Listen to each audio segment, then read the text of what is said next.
এক রাজ্যে রুদ্রপ্রতাপ নামে এক রাজা রাজত্ব করতেন। রাজার মহলের কাছে একটি সুন্দর বাগান ছিল। ওই বাগানে নানা রকমের ফল ও ফুলের গাছ ছিল। রাজার ওই বাগানে একটি অদ্ভুত গাছ ছিল যেটার মধ্যে স্বর্ণের ফল ধরত।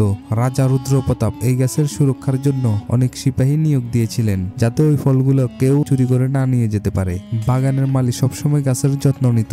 সে প্রতিদিন বিকেলে গাছের ফল গুনত এবং সকালে আবার গুনত। একদিন সকালে মালি যখন ফল গুনতে যায় দেখে একটি ফল কম আছে। তখন মালি দ্রুত রাজার মহলে চলে যায় এবং রাজাকে জানায় যে একটি ফল কম আছে। রাজা রুদ্রপ্রতাপ মালির কথা শুনে সঙ্গে সঙ্গে বাগানে চলে আসেন। রাজার জন্য বিষয়টি অনেক চিন্তার ছিল। আমাদের বাগানে এত সুন্দর পাহারা থাকার পরেও কিভাবে একটা সোনালী ফল চুরি হয়ে গেছে। এরপর রাজা ঘোষণা করেন যে ব্যক্তি চোরকে ধরে নিয়ে আসবে তাকে উপযুক্ত পুরস্কার দেওয়া হবে এবং সবার সামনে সম্মানিত করা হবে। এই কথা শুনে রাজার বড় রাজকুমার বলল, পিতাজি আপনি চিন্তা করবেন না, আমি আজ রাতে বাগান পাহারা দেব এবং ওই চোরকে ধরে নিয়ে আসবো। রাজা তার বড় পুত্রকে রাত্রে পাহারা দেওয়ার অনুমতি দিয়ে দিল। এরপর বড় রাজকুমার রাতে সেই বাগানের চারপাশে পাহারা দিতে যায়। কিছুক্ষণ পাহারা দেওয়ার পরে তার ঘুম চলে আসে। সে ঘুমিয়ে পড়ে। সকালে উঠে সে যখন দেখে তখন ফলের মধ্যে একটি ফল কম ছিল।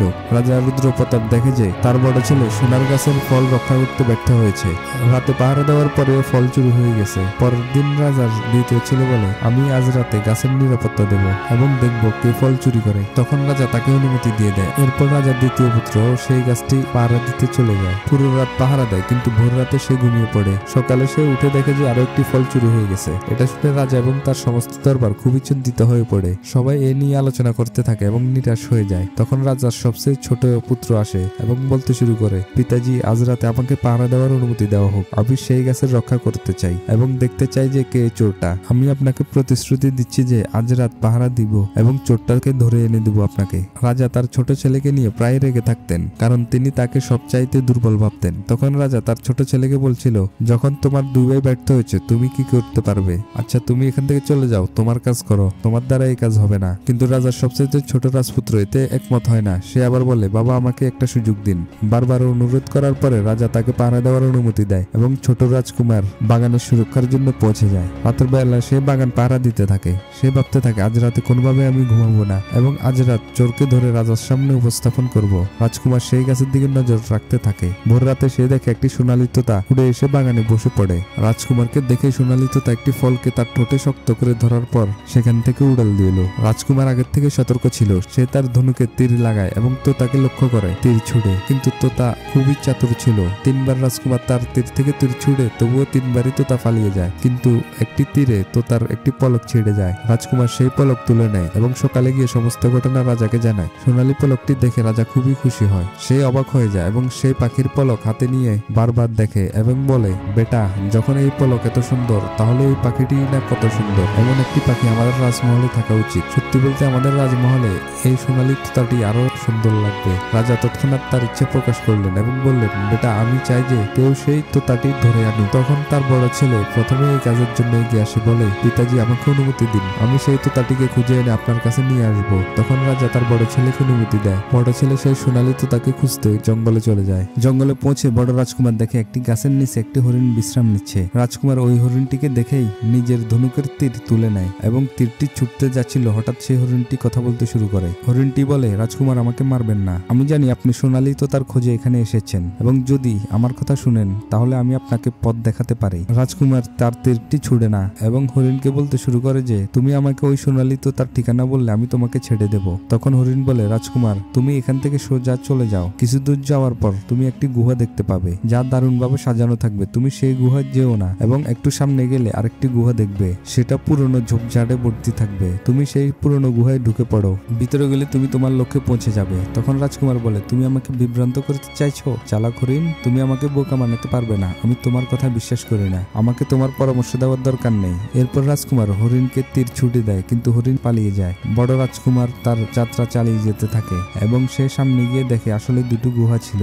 একটি খুব পরিষ্কার ও সুন্দর লাগছিল এবং ভিতরে মানুষ নাচ গানের আওয়াজ আসছিল। সেই সুন্দর গুহাটি দেখে রাজকুমারের মনে যাওয়ার ইচ্ছা হয়। তখন রাজকুমার সেই সুন্দর গুহায় প্রবেশ করে এবং সেখানে গিয়ে দাঁড়িয়ে পড়ে। সে সবকিছু ভুলে যায় যে সে তোতাটিকে খুঁজতে এসেছে। এভাবে অনেক দিন কেটে যায়। সে না তোতাকে খুঁজছে না বাড়ি ফিরে যাচ্ছে। ওইদিকে রাজা তার দ্বিতীয় পুত্রকে অনুমতি দেয়, কারণ তোমার বড় ভাই এখনো ফিরে আসেনি। সে সোনালী তোতাকে খুঁজতে গেছিল। এখন তুমি যাও আর তাকে খুঁজে এনে দাও। রাজার অনুমতি পেতেই রাজার দ্বিতীয় পুত্র জঙ্গলের দিকে দিকে রওনা দিল। জঙ্গলে পৌঁছানোর পর তার সামনে একটি হরিণ আসে, যেটি তার বড় ভাইও দেখেছিল। হরিণটি দ্বিতীয় রাজকুমারকে একই কথা বলে, কিন্তু দ্বিতীয় রাজকুমারও তার বড় ভাইয়ের মতো তার কথা না শুনে এগিয়ে যায় আর সেই সুন্দর গুহায় চলে যায়। সেখানে নাচ গানের তালে মগ্ন হয়ে পড়ে সে ভুলে যায় কেন সে এখানে এসেছে। যখন অন্য রাজকুমারও ফিরে আসে না, তখন ছোট রাজকুমার বলে, বাবা আমি সোনালী তোতার খোঁজে যাব আর তাকে ধরে নিয়ে আসবো। তখন রাজা বলে, যখন তোমার দুই ভাই সোনালী তোতা খুঁজে পায়নি তুমি কিভাবে পাবে? রাজা অনেকবার নিষেধ করার পরে ছোট রাজকুমার জেদ করতে থাকে। তখন রাজা বাধ্য হয়ে তাকে অনুমতি দিয়ে দেয়। এরপর ছোট রাজকুমারও জঙ্গলের দিকে রওনা দিল। জঙ্গলে পৌঁছানোর পর সে একই হরিণটি দেখতে পেল। রাজকুমার তার ধনুকটি নিশানায় লাগালো, কিন্তু হরিণ বলে, রাজকুমার আমাকে মেরো না, আমি তোমার অনেক কাজে আসতে পারি। যখন তুমি আমার কথা শুনবে তাহলে তুমি তোমার উদ্দেশ্য সফল হবে। রাজকুমার হরিণের কথাগুলো মনোযোগ দিয়ে শুনলো এবং বলল, ঠিক আছে, তুমি যা বলবে আমি সেটাই করব। এখন আমি তোমাকে মারবো না। হরিণ খুশি হয়ে বলল, রাজকুমার আমার কাছে মনে হচ্ছে আপনি খুব ভালো মানুষ। আপনি আমার কথা শুনে বিশ্বাস করেছেন এবং আমার উপর তীরও ছোড়েননি। আমি এই নিয়ে খুব খুশি। যতটা সম্ভব আমি আপনাকে সাহায্য করব। আমি আপনাকে সেই গুহায় নিয়ে যাব। বলে হরিণ রাজকুমারকে গুহায় নিয়ে যায়। সেখানে দুইটা গুহা ছিল। রাজকুমারকে হরিণটি পরামর্শ দেয় পুরনো গুহায় যেতে এবং সেখানে থাকতে। রাজকুমার রাতভর বিশ্রাম করার পর সকালে এগিয়ে যায় এবং সে আবার সেই হরিণটিকে দেখতে পায়। তখন সেই হরিণটি রাজকুমারকে বলে, রাজকুমার এখন আমি আপনাকে তোতার সামনে যাওয়ার পথটি বলে দেব। এখান থেকে এই পথে এগিয়ে যাও। তোমার সামনে একটি সুন্দর মহল দেখতে পাবে। সেখানে সবসময় সিপাহীরা পাহারা দেয়। তুমি ওই সিপাহীদেরকে ভয় করবে না এবং সোজা মহলের দিকে চলে যাবে, কারণ তারা এই সময় ঘুমিয়ে থাকবে। নিশ্চিন্তে মহলের মধ্যে ঢুকে পড়ো এবং মহলের কক্ষগুলো পার হয়ে তুমি লোহার পিঞ্জিরায় রাখা তোতাটি দেখতে পাবে। সেই তোতাটিকে পিঞ্জিরা থেকে তুমি তুলে নিয়ে মহলের বাইরে নিয়ে আসো, কিন্তু সেখানে একটি সোনায় খচিত হীরা মুক্ত লাগানো একটি পিঞ্জিরা থাকবে। তুমি ভুলে ওই তোতাটিকে সোনার পিঞ্জিরায় রেখো না, তাহলে তুমি বিপদে পড়বে। তারপর সেই হরিণটির কথা মতো রাজকুমার কিছুক্ষণ পর সেই প্রাসাদের কাছে পৌঁছে যায়। রাজকুমার দেখে সব পাহারাদার ঘুমিয়ে আছে। রাজকুমারও কোনো ভয় ছাড়া সরাসরি প্রাসাদে প্রবেশ করে এবং সে কিছুক্ষণের মধ্যে সেই জায়গায় পৌঁছে যায় যেখানে একটা সোনালী তোতা লোহার পিঞ্জিরায় বন্দী আছে। যখন রাজকুমার সোনালী তোতা নিয়ে সেখান থেকে চলে যেতে চায়, ঠিক সেই সময় তার নজর পাশে রাখা পিঞ্জিরার উপর পড়ে, যা হিরে দিয়ে সাজানো ছিল এবং দেখতে খুব সুন্দর লাগছিল। কিন্তু ওই পিঞ্জিরার ঝলক দেখে সেই হরিণের কথা ভুলে যায়। সে তাড়াতাড়ি লোহার পিঞ্জিরা থেকে তোতাকে বের করে সেই হীরা লাগানো সোনার পিঞ্জিরার ভেতরে ঢুকিয়ে দেয়। নতুন পিঞ্জিরে আসার পর তোতা জোরে জোরে চেঁচাতে শুরু করে। সে রাজকুমার পিঞ্জিরা তুলে একটু দূরে যেতেই তখনই তোতার ডাক শুনে সিপাহীরা তার কাছে চলে আসে এবং তারা রাজকুমারকে গ্রেফতার করে। তখন রাজকুমারের মনে পড়ে সেই হরিণের কথা, কিন্তু এখন আর কি করার, আমি তো সিপাহীর কাছে বন্দী হয়ে গেছি। তারপর সিপাহীরা রাজকুমারকে টেনে রাজদরবারে নিয়ে যায়। রাজা জিজ্ঞেস করে, রাজকুমার সব ঘটনা রাজাকে জানিয়ে দেয়। তখন রাজা বলে, রাজকুমার তুমি আজ আমার প্রাসাদে চুরি করতে এসেছো, এই অপরাধে আমি তোমাকে মাফ করতে পারবো না। তুমি যে অপরাধ করেছো তার জন্য আমি তোমাকে মৃত্যুদণ্ড দিচ্ছি, কিন্তু আমি তোমাকে একটা সুযোগ দিব। যদি তুমি আমার একটা বিশেষ ইচ্ছা পূরণ করো তাহলে আমি তোমাকে মুক্ত করে দেব। যদি তুমি আমার জন্য একটা সোনালী হরিণ এনে দিতে পারো তাহলে আমি তোমাকে সম্মানের সঙ্গে মুক্ত করে দেব এবং তার বদলে এই সোনালী তোতাকেও দেব। রাজপুত্র তার জীবন বাঁচানোর জন্য শর্ত মেনে নেয়। রাজপুত্র সোনার হরিণের খোঁজে বেরিয়ে পড়ে। যখন সে রাজমহল থেকে বের হয় সে দেখে হরিণটি তার জন্য অপেক্ষা করছে। রাজকুমার গিয়ে হরিণটিকে তার মহলের সব ঘটনা খুলে বলে। হরিণ বলতে শুরু করে, রাজকুমার আপনি আমার কথা শুনেননি, যেমনটা আমি আপনাকে বুঝিয়েছিলাম। যদি আপনি সেভাবে কাজ করতেন তাহলে আজ আপনাকে এই বড় বিপদে পড়তে হতো না। তখন রাজকুমার বলে, ভাই আমি এত বড় ভুল করে ফেলেছি, আমাকে ক্ষমা করো এবং আমাকে আরেকবার সাহায্য করো। তোমার সহযোগিতা ছাড়া আমি সোনালী হরিণটিকে আনতে পারবো না। হরিণ বলল, ঠিক আছে, আমি তোমাকে মাফ করলাম। এখন তুমি আমার পিঠে উঠে বসো। আমরা এখান থেকে কিছু দূরে একটা রাজ্যে যাব যেখানে একটা রাজপ্রাসাদ আছে। তুমি সেই রাজপ্রাসাদের কাছে একটা বাগানে তুমি একটা সোনালী হরিণ দেখতে পাবে। সেখানে রাতের বেলায় পাহারাদার সৈন্যরা ঘুমাবে। তখন তুমি ধীরে ধীরে গিয়ে সোনালী হরিণটিকে ধরবে এবং নিয়ে আসবে। কিন্তু রাজকুমার মনে রাখো, সেই হরিণটিকে বেঁধে রাখার জন্য সেখানে দুইটা রশি থাকবে, একটা পুরনো সাধারণ রশি এবং অন্যটা স্বর্ণের রশি। তোমাকে সেই হরিণটাকে সাধারণ রশি দিয়ে বেঁধে রাখতে হবে। তুমি ভুলেও স্বর্ণের রশি দিয়ে হরিণটিকে বাঁধবে না। তারপর তুমি ওই হরিণটির পিঠে চড়ে বসিও, কারণ সে ঘোড়ার থেকে 100 গুণ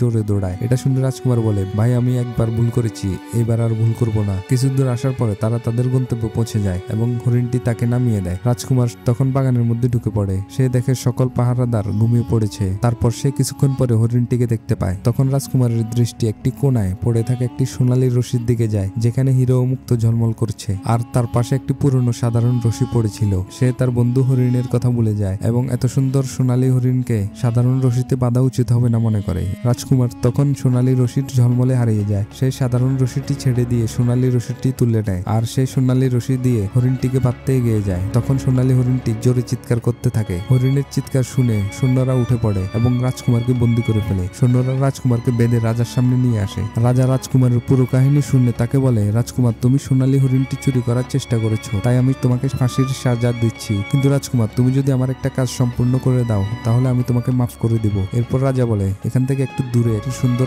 প্যালেস আছে, সেখানে এক অত্যন্ত সুন্দরী রাজকুমারী থাকে। তুমি যদি সেই রাজকুমারীকে নিয়ে আসতে পারো তাহলে আমি তোমাকে সোনালী হরিণটি দিয়ে দেব। তখন রাজকুমার আবার নতুন একটি বিপদে পড়ে যায়। সে রাজার কথা মেনে নেয়। এখন রাজকুমার সেই প্রাসাদ খুঁজতে বের হয়, কিন্তু কিছু দূর হাঁটার পর রাজকুমার আবার সেই হরিণটিকে দেখতে পায়। হরিণটি বলে, ভাই, তুমি যদি আমার পরামর্শ মেনে নিতে তাহলে আজকে তোমার এই নতুন সমস্যার সম্মুখীন হতে হতো না। এখন আমি তোমার উপর রেগে আছি, কিন্তু তবুও আমি তোমার সাহায্য করব, কারণ তুমি একজন ভালো হৃদয়ের মানুষ। আর আমি তোমাকে সেই হীরার তৈরি প্রাসাদ পর্যন্ত পৌঁছে দেবো। তুমি শুধু প্রাসাদের বাইরে লুকিয়ে থাকবে, আর যখন রাজকুমারী স্নান করতে আসবে তখন তুমি তার সামনে গিয়ে তার হাতটি ধরে নিবে। যখনই তুমি রাজকুমারীর হাত ধরবে সে তোমার সঙ্গে যেতে রাজি হয়ে যাবে। কিন্তু তুমি একটি কথা মনে রেখো, তোমাকে সেই রাজকুমারীকে সেখান থেকে নিয়ে আসতে হবে। সে যতই কাঁদুক তাকে প্রাসাদে ফিরে যেতে দিবে না। বন্ধুরা, তারপর হরিণটি রাজকুমারকে ভালোভাবে বোঝাতে থাকে। পরের পর্ব দেখতে আমাদের ভিডিওটি লাইক, কমেন্টস, শেয়ার এবং চ্যানেলটি সাবস্ক্রাইব করতে ভুলবেন না।